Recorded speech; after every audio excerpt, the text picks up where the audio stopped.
mbokk yi ñu ngi leen di gërëm di rafetlu seen ànd ak RFM di leen ñaanal jàmm di sàkku ñaan ci yéen ñëpp di leen dalal jàmm seen émission daan coronavirus tey jii dinañu njëkk a waxtaanee wàllu dem ak dikk bi di transport xam ngeen ni nag secteur yu bari ci réew mi it mbas mi ab diir laal na ko ba waral jubbanti ña nga ca jamono yi ak li nga xamante ni mooy dawalaat geeg yeneen matuwaay aussi ci wàllug fagaru gi jëm ci jàngoro ji fu nu ci toll ndax ku ne xam nga ni boo nee dem ak dikk ne dajaloo ne jokkalante moo waral ñu invité directeur des transports terrestres monsieur Cheikh Oumar Gueye monsieur Gueye ñu ngi lay ziar bu baax.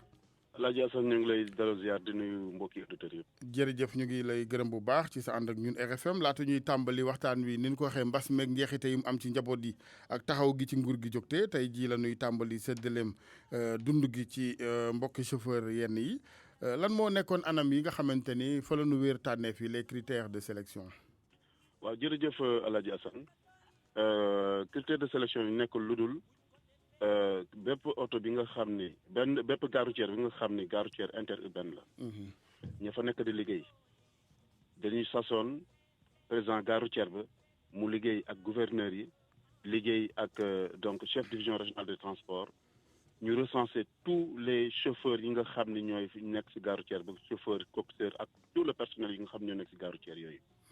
donc gare routière Sénégal yëpp def donc recensement boobu yéen nañu ko ñu def vérification yi loolu donc mooy critère donc du comment dirais-je nekkul ay échantillons yu ñu jël mais recensement complet la. recensement bi nga xam ne acteurs yi seen bopp ñoo ko defal seen bopp moo tax déggoo ci benn coow. très bien waaw bu boobaa coow du am. voilà ñu wax ci li nga xamante ni mooy dem ak dikk beeg nees mën a def nag ba suqali secteur bi parce que ku ne xam nga ni ab diir toogaay bi yàgg na lool lan ngeen jël ne ay matuwaay. maa ngi xalaat xëy na ay yombal yoo xam ne bu ngeen ko defoon xëy na chauffeur si gisaat seen bopp dawaat ab diir suqaliku lu ci mel ni ak oyofal ci wàllu yenn pay yeeg yooyu. waaw donc di dal di masuwaat coono rek secteur transport yëpp wax dëgg yàlla secteur bi nga xam ne mbas mi laal na ko trop loolu vraiment ñëpp xam nañ ko toog ñetti weer yi nga xam ni surtout ñu nekk ci interurbain bi liggéeyloo metti na lool demoon na ba am jeexital sax ci ñenn ñi nga xam ne gisoon na leen sax ci ñuy mel ni luy yalwaan ci mbedd yi. te loolu vraiment donc day laal dignité nit moo tax njiitu réew mi effectivement jëloon décision non seulement jàppale borom oto yi ci wàllum koppar jàppale gare routière yi ci borom wàllum koppar waaye jàppale acteurs yi nga xam ne ñoo nekk directement donc ci oto yi mooy chauffeur yeeg yooyu.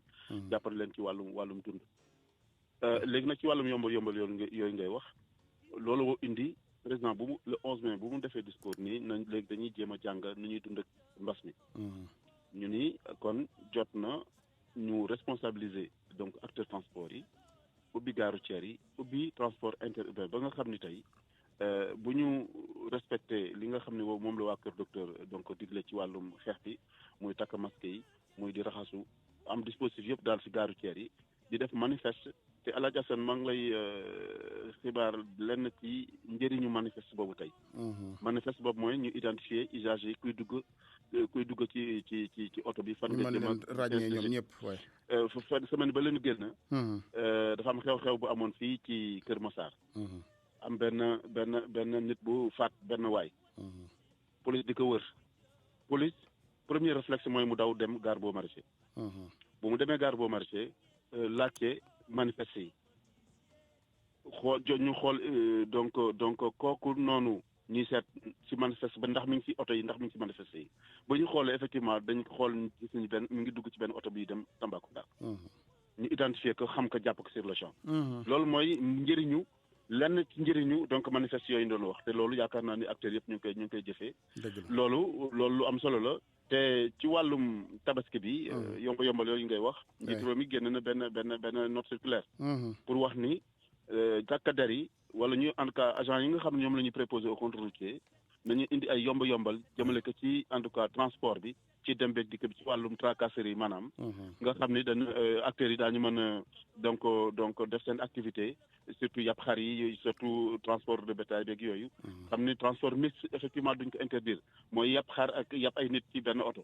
waaye ci tabaski bu jotee nii dañuy indi ay tolérance. 7 places tey boo jëndee sa xar war koy bu Thiès El Hadj Assane. mën ko teg si 7 places. tey jamonoy normal boo ko tegee 7 places yóbbu ko duñ la war a jàpp. parce que transport mixte ngay def. waaye comme yombal yooyu président wax moo tax dañuy tolérer effectivement transporteurs yi di mën a teg xar si kaw. pour yóbbul ko usagers yi yooyu yëpp si yomb yi la bokk te je pense que force défense sécurité yi. jot nañu xibaar yooyu jot nañu donc ndigal yooyu. pour vraiment yombal pour permettre effectivement acteurs yi mën a dund si seen activité parce que toog nañu diir ba nga xam ne wax dëgg yàlla métti woon na ci ñoom métti na ci askan wi. askan wi sax sentiroon nañ ko ci lépp daal activité bi daal gis nañ daal mi ngi reprendre. maintenant il faudra ñu contrôler bàyyi xel effectivité dogal bu ni mel aussi sur le terrain parce que léeg-léeg xam nga ñoom chauffeur si moom alkaati yi seen doom bàjjan diggante boobu daal dafa xaw doy waar il faut ñu fexe ba ñuy jaaroo taal nag nañ leen boole leen benn taal bi ñuy jaaru loolu dëgg la loolu vraiment mooy communication bu wér am entre acteurs yi mooy ñi takk der yi mooy transporteurs yi mooy chauffeurs yi pour que vraiment communication mën a jàll des fois da ngay gis benn dogal wàcc sax mais jëfe bi dafa yéex lool ci terrain bi parce que koo ci wax mu ne man jotaguma këyit te ñëpp xam nañu dogal bi wàcc na donc ñu xam ne vraiment benn état la ministère de l'intérieur ak ministère des transports ñëpp état la ñuy liggéeyal donc dogal bu wàccee rek bu ko ay autorité waxee rek yaakaar naa jëfe bi war a mën a nekk donc compréhension boobu mën a nekk xam ne ñi yàquñu liggéey moo leen tax a jóg dimbali askan wi la tax a jóg donc ñu accompagner leen comme ni ko njiit réew mi santaane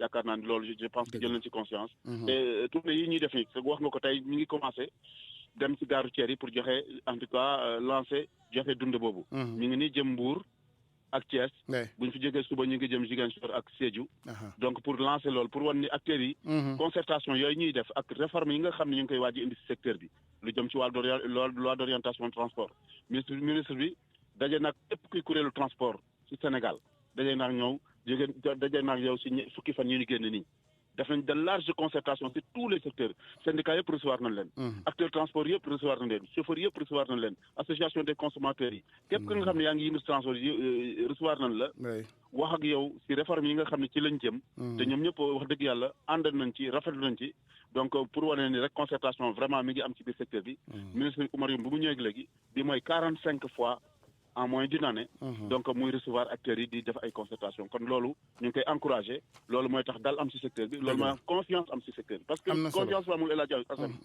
donc liggéey du mën am parce que gars yi bu ñu ne ñi dañuy nax rek waaye wala dañuy xalaatal ba pare doog ñëw appliqué ñu wala nangam donc confiance foofu du fa am moo tax ni ñu jógtee nii vraiment bu ñu ko continuer yaakaar naa ni daal dina am secteur te lu ñu bëgg ci développement bi acteurs yi bëgg ko ñun ñu bëgg ko yaakaar naa dina gën a yomb ci dina am jeexital vraiment ci dund askan wi voilà am na solo Sénégal moom bu ñu doon waxtaan ci lu bari réeroo yi dina wàññeeku mais ñun dañuy xuloo ba pare wallaay boo ko ne sëlam sa morom ñu soog a nag di ndekee jaru ko woon mais justement yaa ngi tudd Ziguinchor Youssouf Bodian xam naa dafay xalaat xaram mi mu war a teg ci woto yi war a wiiri ba boori Tamba ak feneen alors que dañu tëj frontière bi suñu digg Gambie est-ce que il est prévu ay waxtaan ak kilifay Gambie ba bu doon sax de façon temporaire ñu ubbi ko yoon wi lu ko mooy ñiy tukki dinañu sonn naam mais borom xar yi bu leen ko wiiri bi jarul est-ce que sax le sud dinañ am xar assez de moutons. waaw loolu dëgg la xam nga donc ouverture frontière bi ñu ngi ko doon waxtaanee. ci kuréelu UEMOA waxtaan ak ci kuréelu CEDEAO mu jëm ci ouverture frontière aérienne bi yaakaar naa ni c'est effectif depuis hier soir. oui ñu war a jëm nag ci ouverture frontière terrestre yi dañu waxoon état yi ni leen fii ba 31 juillet vraiment nañu liggéey pour ubbi frontière yëpp. muy frontière aérienne. comme frontière donc terrestre aérienne ñu joxoon ko après le 15 yaakaar naa respecté nañ ko ñu ni terrestre bi mën nañu dem ba 31 juillet c'est-à-dire que mën na nekk suba ba 31 juillet daal mën nañ ko ubbi daal mën nañ ko ubbi donc ñu ngi liggéey yaakaar naa ni ci fan yu néew yaakaar naa ni dina ubbeeku ñu ngi waxtaan ak suñu naataango Gambie yi te même bu ubbeekuwul sax it mën nañu permettre vraiment le transit routier ñu defa ubbendi sax voilà mooy ubbendi mooy transit routier bi mooy traversée bi rek quoi mooy traversée bi du la nga xam ne da nga jóge fii pour dem Gambie déedéet mais da nga jóge pour traverser pour demaat Sénégal donc loolu ñu vraiment dina am jàppandal yaakaar naa ci fan yu néew nii da nga gis ñu am ci résultat am na solo mbas mi moom ba tey mu ngi fi ñu bañ ko fàtte ak lu yoon yi ratax est-ce que geste barrière yi ñu bari xam naa muri nañ seen i masque ñi tayal a raxasu ña des ñoom ni ñu ko xamee ci doomu Sénégal bi rek am na ñu moom foog nañ ni ñoom ak dëgër bopp rek moo yor mbir mi loo wax ñu saaga la loo wax ñu xas la est-ce que maintenant sur le plan contrôle parce que bu weesoo yooyu jikko yëpp yéenay fédéré lépp kilifa yi ñoo war a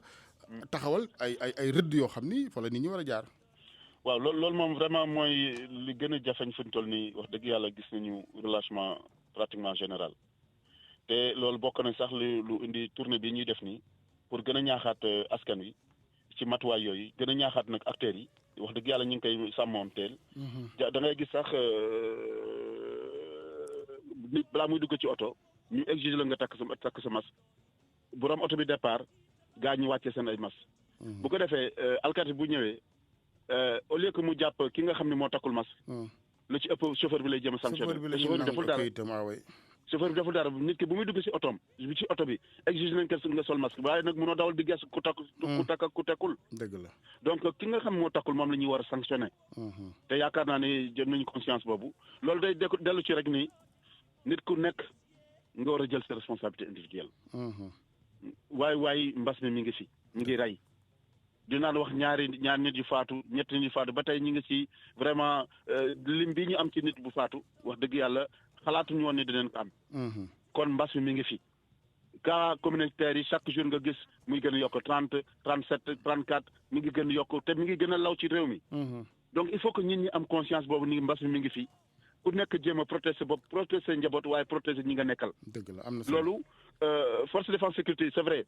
ci biir couvre-feu bi bu mu amee ak état d'urgence ñi ngi doon def contrôle boobu lool waaye bi ñuy teggee effectivement donc couvre-feu bi ak état d'urgence gis nañ ñi relation loolu moo yóbbee sax ministre de l'intérieur mu rappelé waat ci benn note circulaire ni port du masque bi c'est resté obligatoire pendant au moins 3 mois 3 mois ci kanam c'est obligatoire dans tous les lieux publics ak sur les transports publics loolu pour fàttali que pour aussi joxaat ñaaxaat contrôle bi mooy force de défense sécurité ñu gën a taxawaat ci wàllum contrôle bi orienté ko ci masque yi orienté ko ci geste barrière yi li nga daan def contrôle sax ci dossier administratif u oto yeeg yooyu mën na sax gën a wàññeeku waaye ñuy def contrôle bi donc jëmale ko ci vraiment donc respect geste barrière yi nga xam ne waa kër docteur joxe nañ ko pour vraiment aar askan wi parce que ci faatu nag wax dëgg yàlla mi ngi waaj a jéggi dayo bari na lool te yaakaar naa ni buñ ci taxawul dina xaw day waar tuuti quoi monsieur le directeur am na ku yónnee di laaj xam naa chauffeur taxi la wala mu ñu ko jege est-ce que ba tey taxi yi ñett la war a def wala ab laaj la def. waaw ñett la def ba fii waaye ñu ngi liggéey ci benn arrêté fu ñu toll nii. xam nga arrêté moo ko defoon pour wàññi ko def ko ñett. waaw léegi fu ñu toll nii ñu ngi liggéey ci benn arrêté yaakaar naa ni ci biir semaine bi incha allah. wala en tout cas ci fan yu néew daal la mën a wax parce que gars ñi boo dee ci biir semaine rek ñun directeur ko waxoon. dëgg la yaakaar naa ci fan yu néew rek dinañ gis arrêté bi effectivement ñu delloowaat taxi les 4 places. loolu vraiment jot nañ ci instruction ministre bi. te arrêté bi mi ngi nekk en cours d'élaboration dina pare. su paree dafa war dem secrétariat général du gouvernement pour numérotation. loolu yëpp nag dina xaw jël diiru 2 ba ñetti fan ba ñeent mais daal du ma joxe app mais daal jàpp nañ ne daal. loolu ministre bi nangul na ko transporteur yi te incha allah rabbi ci délai bu diir bu gàtt di nga gis ni loolu dañu jël soit xam naa bu ñu fi nekkoon ñoom chauffeur taxi yi ne bu na am laata tabaski de parce que bu bàyyi ba occasion wutam koppar di romb dina am laata dama bañ a wax lundi wala mardi rek dama bañ a wax lundi wala mardi wala ajjuma bi loolu laa bañ a wax xam nga dafa am leen la nga xam ne doo ko maîtriser. oui bu li nga yow loo mën a maîtriser rek mooy li nga bind jox ko ministre mu signé bu xasee ba signé dafay dem secrétariat général du gouvernement.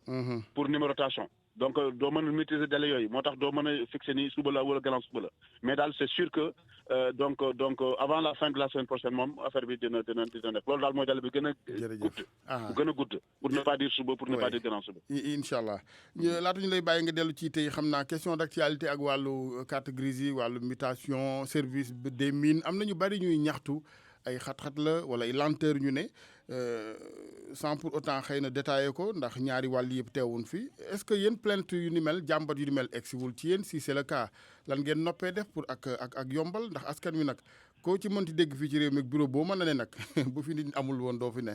dëgg la non loolu moom lu ñu jot la lu dëgg la waaye c'est volontaire. xam nga dañu arrêté woon service yi.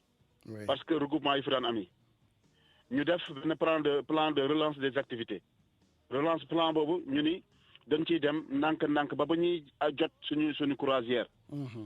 boole kaag conseil yi nga xam ne moom la waa Kër Docteur joxe. ba ñu ubbee le 2 juin la ñu commencé ubbi suñu ay activités ba ñu ko ubbee dañu waxoon donc fii ba 15 juin dossiers yi nga xam ne ñoo fi nekkoon. ñoom la ñuy traité donc du am nouveau dossier yi nga xam ne moom la ñuy traité. bu 15 juin jotee ñu commencé jël benn xayma ni téeméeri dossier la ñuy traité par jour. ni képp ku ñëw da ngay def rendez-vous obligatoire. ci étape yëpp. loolu nag boo ko defee effectivement dina indi yéexal dañuy monter en puissance ba tey jii tey bi may wax ak yow ñu ngi jël 250 dossiers par jour te 250 dossiers yi par jour moo doon li ñu daan def bu jamono mbas bi amul.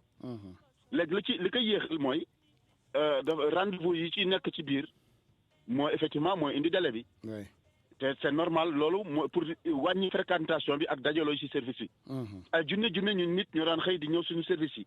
te loolu mën na indi contamination mën na indi kii donte fu ñu toll nii defal nañu geste barrière yëpp def distanciation yeeg def. mais loolu lépp dàqul xalaatu gën a améliorer rek. xam nga sa kër rek parce que nit ku ne fañ la dénk jàppal ni sa njaboota. lu nu jàmbat da ngay fexe teg beneen jéego pour ak yombal. mais parce que wax ju neex sax sarax la. dëgg la waaw.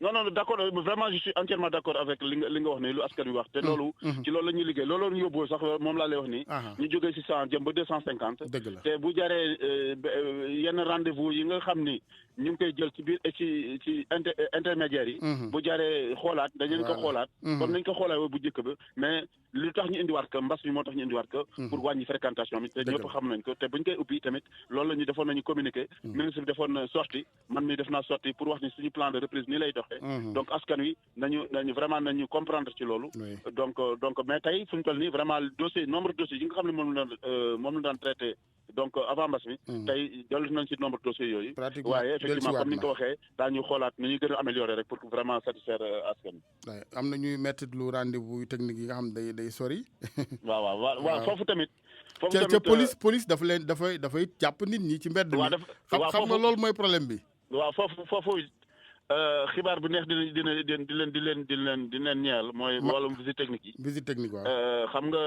donc ci jamono mbas bi. ñu ngi doon liggéey ci pour que ñu yokk délai visite technique yi. délai yooyu mun ñu ko yokk fileeg soppiwuñu yenn article ci code de la route bi. pour jox ministre sañ-sañ pour mu mën ko def. soppi nañ ko ba njiitu réew mi xaatim na ko. jox na yelleef donc ministre Oumar Youm pour mu am possibilité. moom yokk visite technique yi fu ñu toll nii defal na arrêté ba yokk na ko.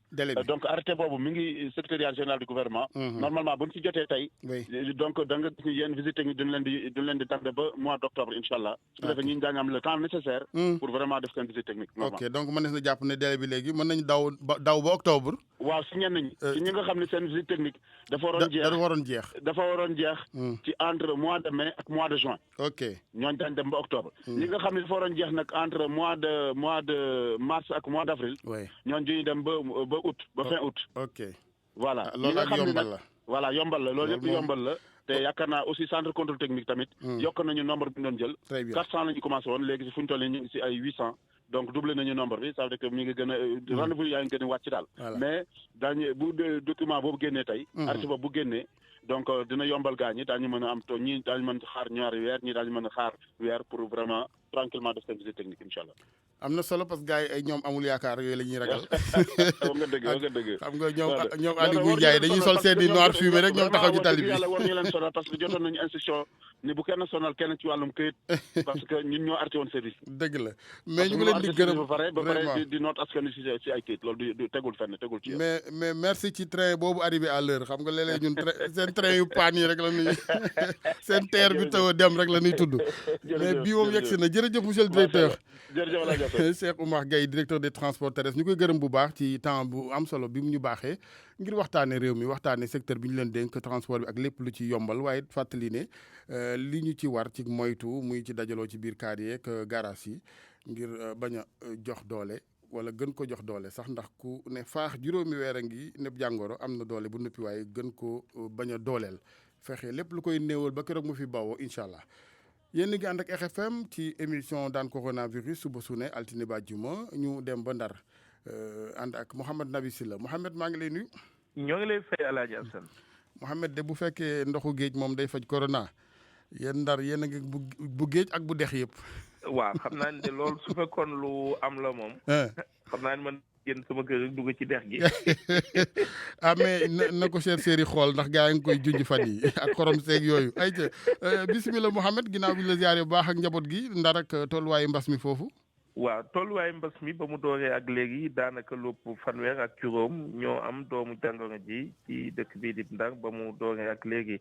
ci jamono ji li des ci bërëbu fajukaay yi daanaka fukk ak ñeent lay doon su fekkee rek jàpp nañu xayma boo xam ni jot na am démb ci lu ni mel mu doon dëkk boo xam ne nag Alaaji Assane gis nañu daal boobu ak léegi ci wàllu geste barrière yi nit ñi ci dem ak dellu si lieu public yi de manière générale ñoo ngi koy respecté ndax nag police quand même mi ngi ciy def liggéey bu am solo ci maanaam tel nit ñi ci solu masque bi wala boog sax teg loxo ñenn ñi ñu dem ba fay li nga xamee ne rek moo di ay taxe ba tax na nit ñi daal xam naa ni conseils yi ak geste barrière yi lu ko respecté daañ ci xaw a maanaam woyofal seen kii waaye daal suñu indee police ak lu mel na ay amande rek li ci ëpp ñu respecté ko li nga xamee nag aju na ci wàllu l'hôpital bu Ndang ci jamono ji ñu génn amoon na benn malade boo xam ne daanaka dafa jotoon ak ay fan malade boobu bañ ko seetee après gis ni dafa am corona lu ni mel nag indi woon ci jaax ak jaxare bu rëy ci biir l'hôpital bi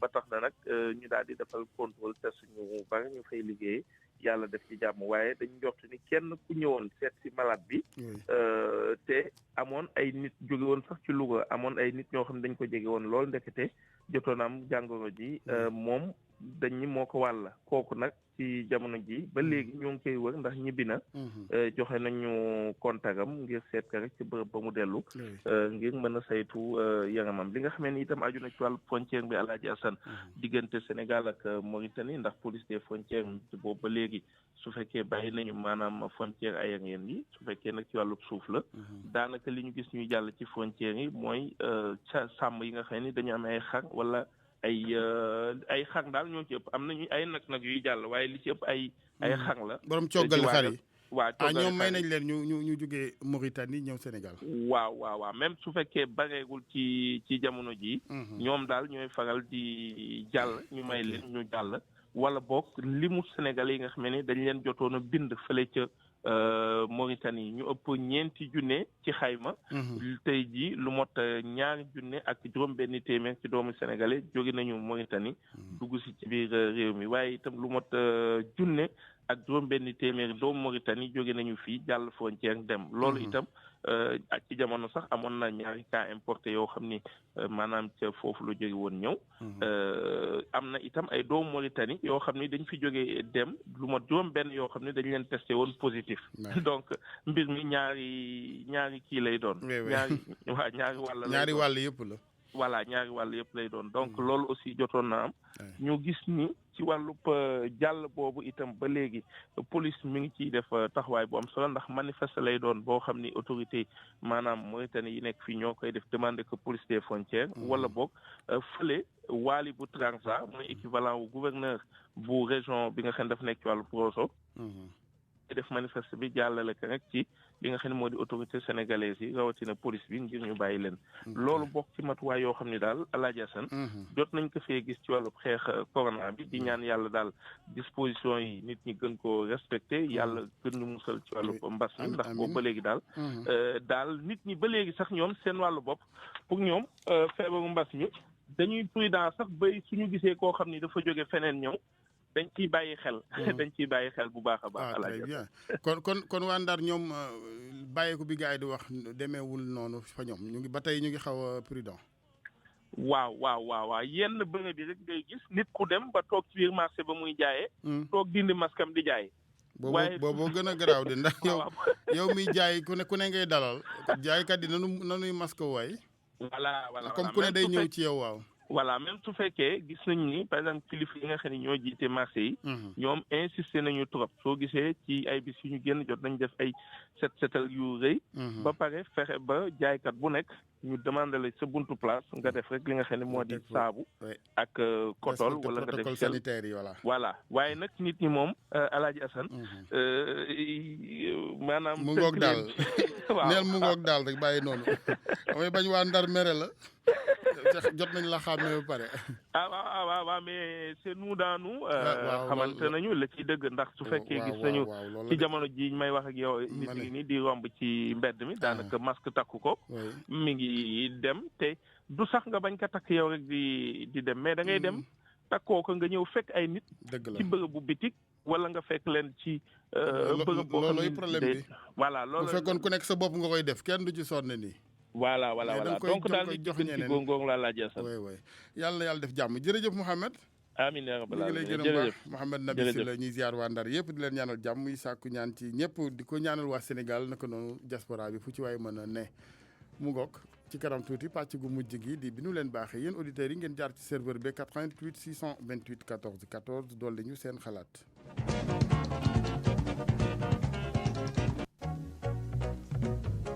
Écoute sur RFM.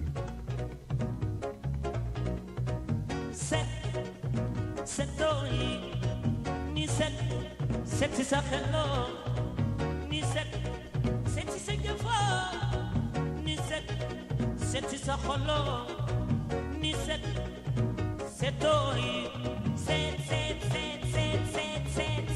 set lu naa la. asalaamaaleykum. maaleykum salaam. bisimilah. Alaaji Assane na nga def Guèye. Adja ñu ngi lay ziar bu baax Dieng. ñu ngi nangu ziar gi. jërëjëf. di jéggalu gëj a déggante gi. waaye dëgg la xam naa xat-xat yi rek. maa ngi jaale waat Tiwaawoon xalifa gu tedd boobu fi jóge. jërëjëf fa sëñ Pape Malick Sy. maa ngi ko koy jaale waat Tiwaawoon di ñaan borom bone kaare bi yàlla na ko tertu ci àjjana yi gën a kale. amiin yaa rabbi.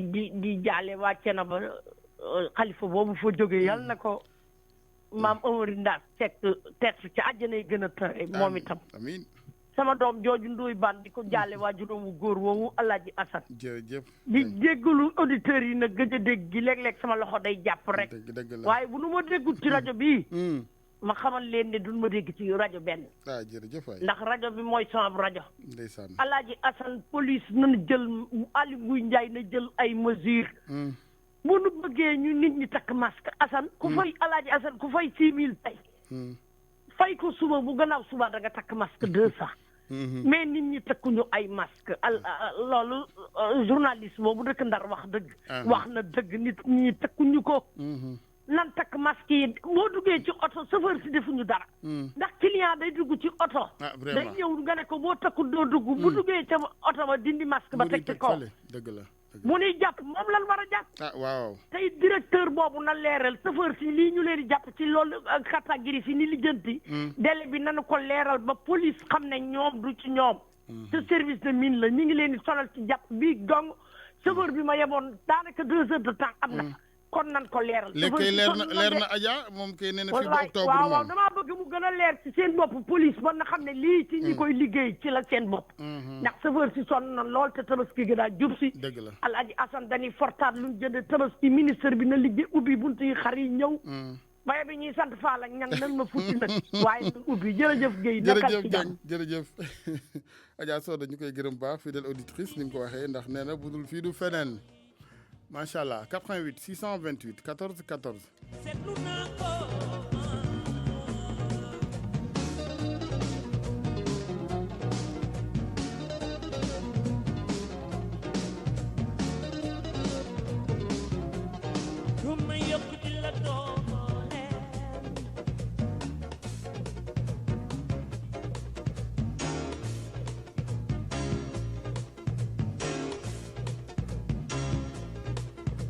Give me one chance to know what do you sing for the future. Oh, whoa, whoa, whoa, whoa, whoa, whoa. Xale yaa ngi jooy mag ñi leen tiitaloo lii moom ma tiis yee.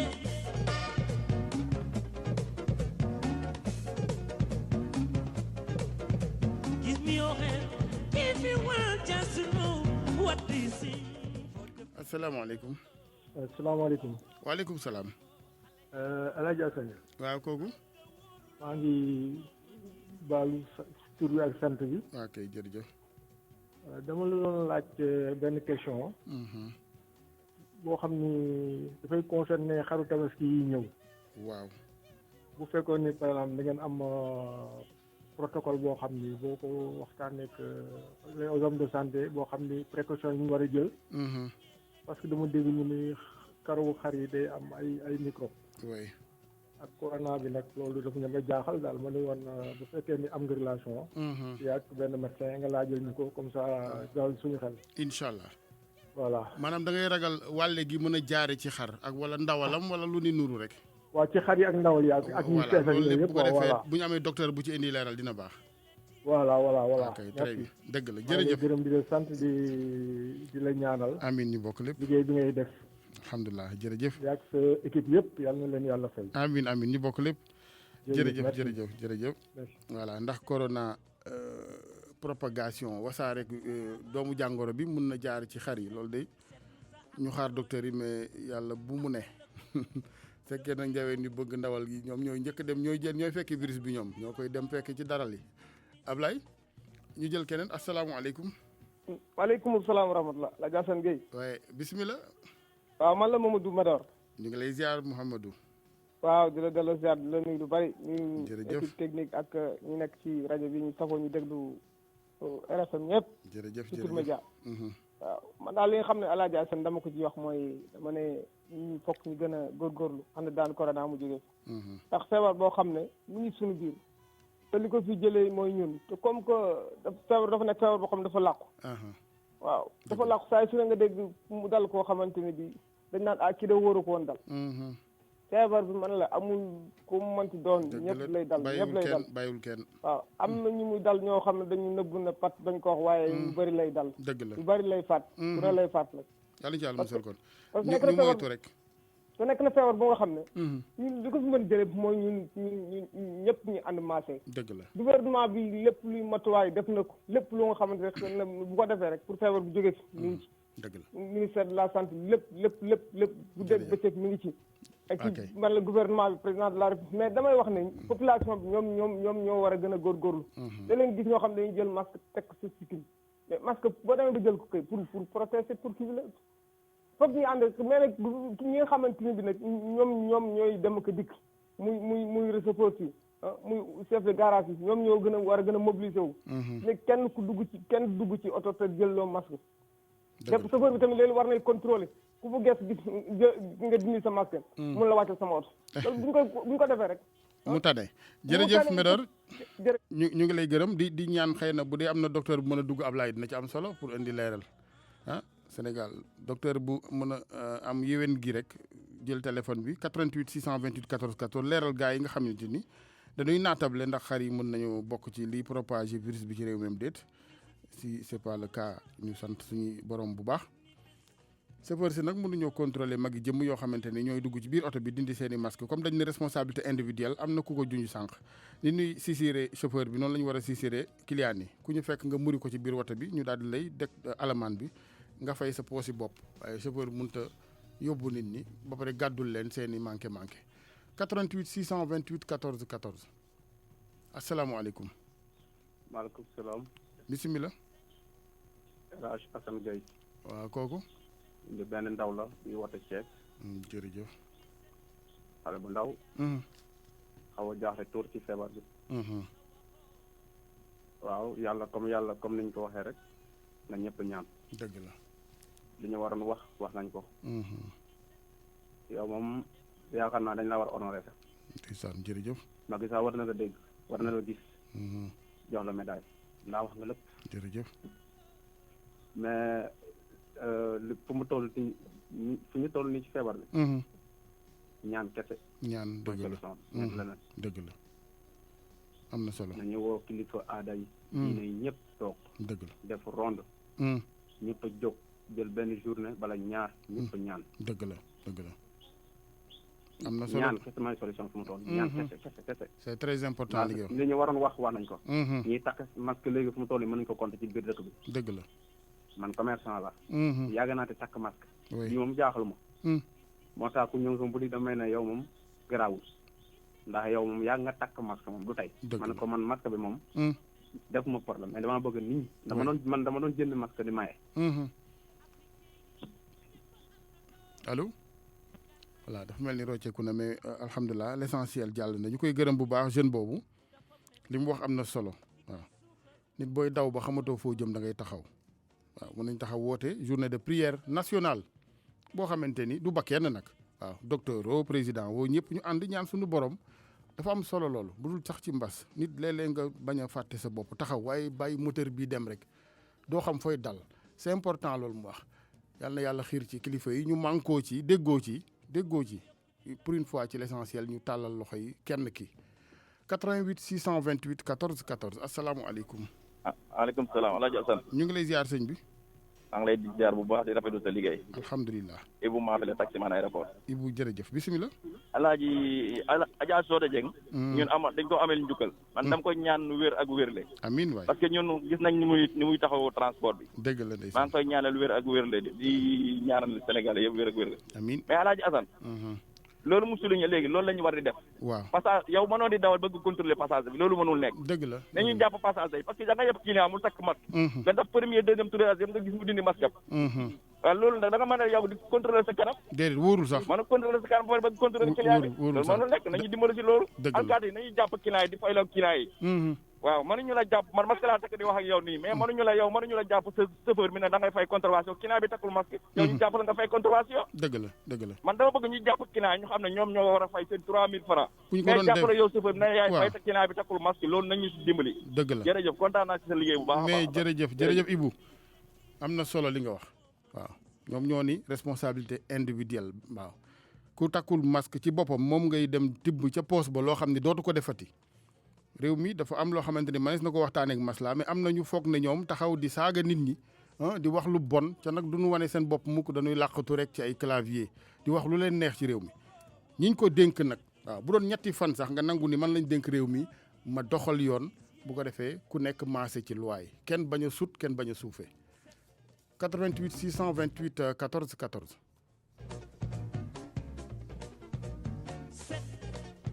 asalaamualeykum. asalaamualeykum. waaleykum salaam wa rahmatullah. waaw doonu baal bu dee da nga yor rajo nga fay ko. waaw fay naa ko maa ngi koy door a fay. bisimilah soxna si. waaw man émission bi daf ma yàgg neex malheureusement xëy na ñaar bii mooy sama ñetteel may dugg mais beneen bi dama dugg rek mu coupé. ñu ngi jégalu baax. maa ngi doon wax surtout ci mesures barrières yi. waaw. bu ñu waxee ne affaire yi c'est individuel c'est vrai. ku nekk da ngay sàmm sa bopp sàmm sa entourage. mais da ngay xool aussi su ma xoolee dans le cas aujourd'hui ci veuille tabaski bi. bu ñu waxee ne tey ku nekk na jël ay mesures am mais tey noo koy mën a jël. même pas quelques jours gis na ay manifestations au niveau des HLM. ma gis na tey mairie bi ci boppam a commencé na jaay ay place léegi yow soo waxee nañ respecter distanciation bi noo koy respecter. dëgg la. ku nekk am 1 mètre. keneen ki dend kooku jël moromam jël moitié bi jox ko. mu jaral ko ndax xaalis. tey su fekkente yow mii nangu nga sol masque. policier ñoon gis keneen ki solu masque mu bàyyi ko noonu. yow noo nar a def. bu boobaa yow mesures barrières yi ngay respecté du am benn njëriñ. du am njëriñ dëgg la. du am benn njëriñ donc effort bu munta def tey c'est à zéro parce que da ngay xool ñoo xamante nangu nañu mesures barrières yi. ci marché la ñuy yendu. ci centre commercial la ñuy yendu foofu la ñuy daane seen dool nekk ci magasin di respecté yëpp ñu ñoo gàddu ambulant yëpp gàddu ñëpp ñoo jaay place ci seen kanam yëpp. yoon booy romb il faut nga laal nit ki. da ngay wut yoon sax pour nga dem.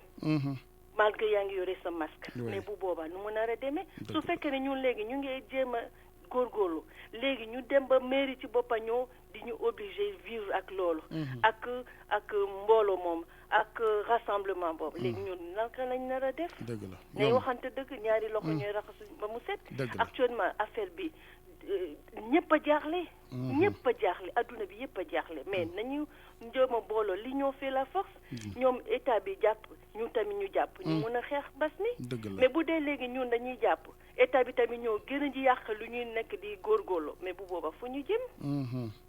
parce que aujourd'hui dans les marchés c'est inquiétant. ñun foofu mooy suñu vie. foofu la ñuy yendu mais aujourd'hui on ne sait même plus.